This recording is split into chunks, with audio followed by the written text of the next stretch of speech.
Tell us about, well, we've talked about this before, but tell us about, so now we've heard the narrative from Raheem, right? That it would have been impossible for us to create together if we didn't even like each other. We were arch enemies, we the gangs, all that stuff. You told me about the fact that you used to go down around Bronxdale, and there was these two brothers that you talk about. I think one of them is Lefty and White Boy Joey. I think something like that.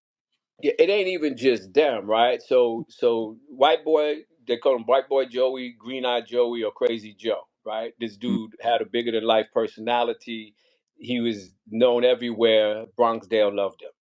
Little Lefty, another one. He was a Bronxdale child. He grew up in Bronxdale.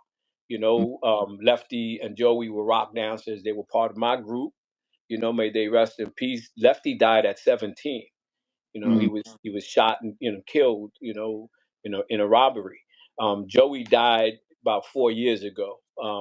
But right up the block, as a matter of fact, Bronxdale is on St. Lawrence, right? Except it's on Watson and it's between Watson and Bruckner.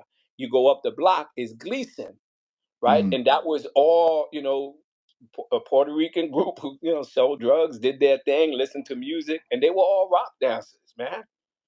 You Sparky told was me about another one. told me about the funeral, and you told me about the fact that you guys, the processional for, I think was Lefty, that you guys walked him through that whole area, and Cuddy and Mario were both part of that processional. And not only Cuddy and Mario, but it was the whole neighborhood, right? I mean, I'm not sure. I think Peter Williams is another, Hmm. big figure in that neighborhood. He was probably the baddest, martial Yeah. artist there was there. Paulie, I mean, there was the whole neighborhood. I mean, it was a procession. So Lefty got murdered. The day he got buried, his sister said, "I want to take him through the neighborhood." The whole neighborhood showed up, and we took turns carrying his coffin.